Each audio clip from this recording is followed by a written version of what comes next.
Hi there, welcome back to Apatros Review. In this episode, Before Dawn, directed by Dominic Brunt in the year 2013. Second British zombie film in a row for this show. Hi there, welcome back to Apatros Review, your guide to the wild world of science fiction action horror, with me, your host, Mila Sipka. Now in this episode we look at the film Before Dawn, which was directed by Dominic Brunt in the year 2013.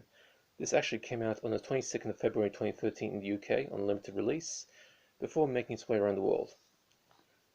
Now, horror fans who prefer their films to be based around the living dead, in other words zombies, have undoubtedly had a massive boost to their fortunes to the sheer plethora of zombie films that came out since 2002, with the likes of Resident Evil, 28 Days Later, and the impressive remake of Dawn of the Dead, and what I consider to be the zombie masterpiece of the 2000s, the awesomely funny Shaun of the Dead.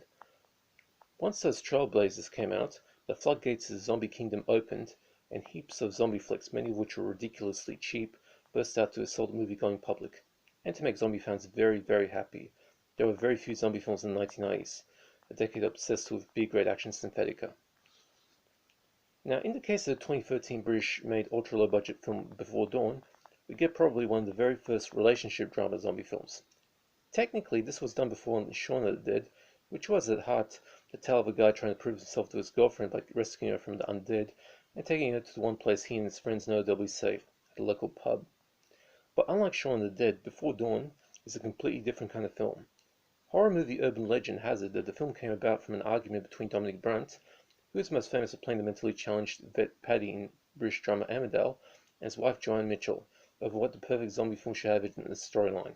So, Mitchell wrote the initial story, later polished by Mark Illis, and both hubby and wifey decided to play out the film's protagonist couple themselves, although the film's lack of resources means that it was in pre-production for about a year. The film's story is deceptively simple. Alex, played by Brunt, and Meg, played by Mitchell, are a married couple who have been drifting away from each other over some time to the point that marriage has hit a very rocky road. Faced with the prospect of losing Meg for good, Alex places their two children Meg's mother and takes Meg and himself on a quiet weekend in the Yorkshire moors to try to give their relationship the last chance to recover.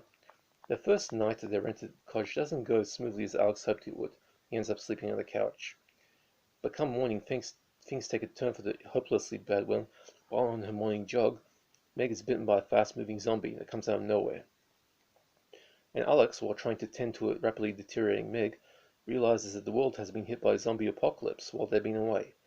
Although this realization only comes about with the arrival of a male stranger who claims that there seems to be a way to make the zombies remember the past, he's seen it happen, or so he claims. But this is in order to accomplish it, one must do the unthinkable: kill a healthy person to offer their undead relatives a meal to remember. Soon Alex must decide just how much does he love Meg. Meanwhile, while their location is remote, it is getting within striking range of the undead. Now, I'm not one for relationship dramas. Those and the utterly worthless type of films that people call romantic comedies are the very definition of anti-cinema, and it's something I avoid. Although the classic Shaun of the Dead was a relationship drama and a romantic comedy as well as a zombie film, although to its immense credit it did those things perfectly. Before Dawn is not really suited for the horror field, let alone the zombie genre. While I understand that Brunt and Mitchell are a real-life couple, the film counterparts have absolutely no chemistry together. Probably they did this deliberately to work out a hypothetical version of their real-life relationship in order to smooth out their kinks. And the kitchen sink nature of the drama makes the first half go by the speed of molasses, coupled with the boredom of having to sit through 10 years worth of tax returns without your working day music playing for your comfort. Well, I have no problem with the fast zombies. In fact, I find those things far scarier in non-Romero films, due to the added suspense of trying to avoid something that's capable of getting to you easier than something that's moving slowly. But the decision to film the surprisingly sparse zombie attacks in shaky cam was a very bad move. That and the amateurish photography where people's heads are out halfway out of the frame, or arranged in a way that household objects blocks crucial parts of the picture. The zombie attack in the garage is probably the most inept part of the film. It starts off in an unintentionally funny manner that makes you wish that some of that chase music you hear in your Saturday morning cartoons would be playing out, but then the scene goes on for too long.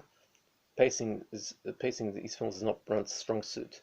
Despite that, the film isn't what I would call a bad film per se, just an average one that ends on a rather bleakly downbeat note. Has Alex, who manages to call his mother-in-law to inquire about their kids, only to hear that the zombies have gone to them.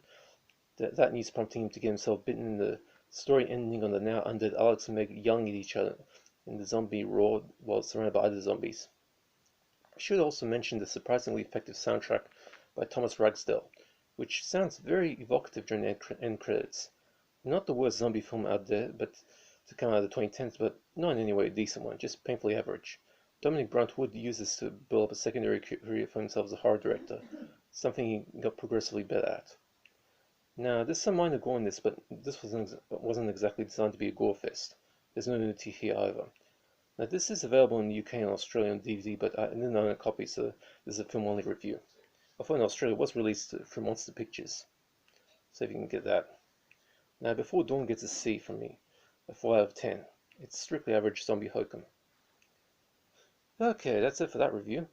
Now, I don't do requests, but if you want to have a particular film or collection, or if you have so many questions about DVDs that you think I can answer, just hit me up in the comment section and I'll answer.